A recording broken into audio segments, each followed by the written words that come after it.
I've always loved hiking. There's something about being out in the wilderness, surrounded by nature, that makes me feel at peace. But this time, my hike turned into a nightmare.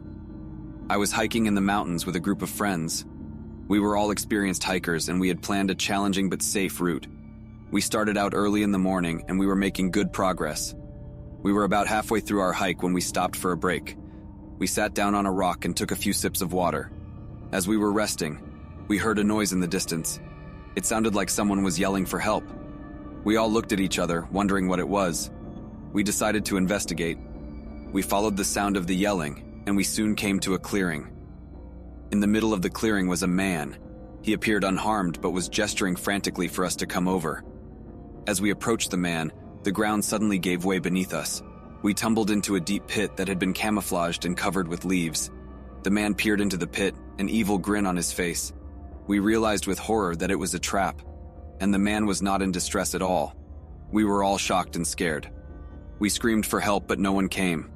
The man laughed menacingly at our misfortune. Nightfall was approaching, and we feared we would be stuck in the pit overnight. We screamed in terror, but our cries were met only with the man's sinister laughter echoing from above. Darkness descended swiftly as nightfall approached, and panic rose in my chest at the thought of being trapped in this pit overnight.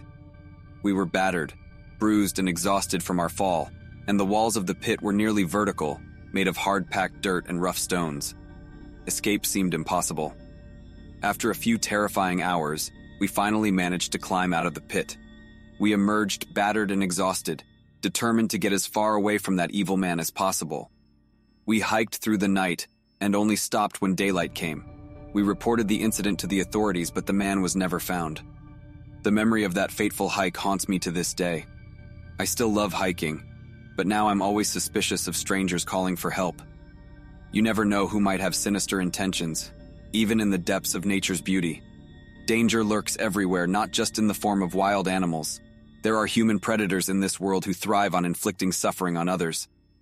I learned this lesson the hard way, through my encounter with that wicked man in the mountains. His evil trap was one I barely escaped, and will never forget.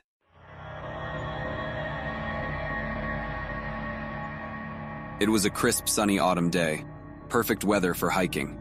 I decided to go explore one of my favorite trails that winds through the vibrantly colored woods behind my house. I had hiked it at least a dozen times before and felt totally comfortable going alone. Usually the trail was swarming with people, especially on a gorgeous fall weekend like this. But as I laced up my boots and headed out, the parking lot was oddly empty. Only one other car was there. At first I relished the solitude as I walked down the leaf-strewn path. The woods were awash in dazzling hues of red, orange, and gold.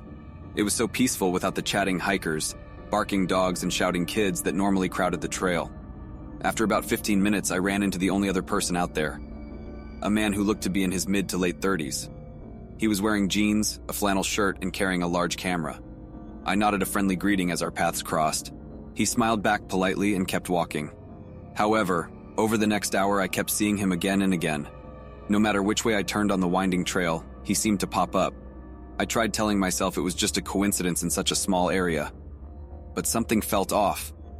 The final straw was when I emerged from behind a large tree, and there he was, suddenly right in front of me on the trail, his camera pointed directly at me.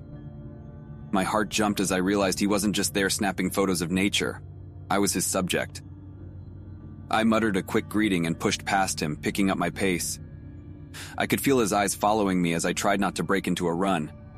Finally, I reached the parking lot, my car in sight.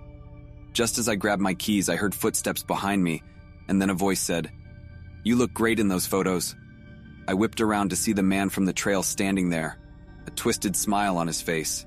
He took a step towards me, ignoring my obvious fear. "We should do a real photo shoot sometime. Here's my number." He tried to hand me a card as I jumped into my car, locking the doors and racing out of the lot. I knew I wouldn't be hiking alone again anytime soon.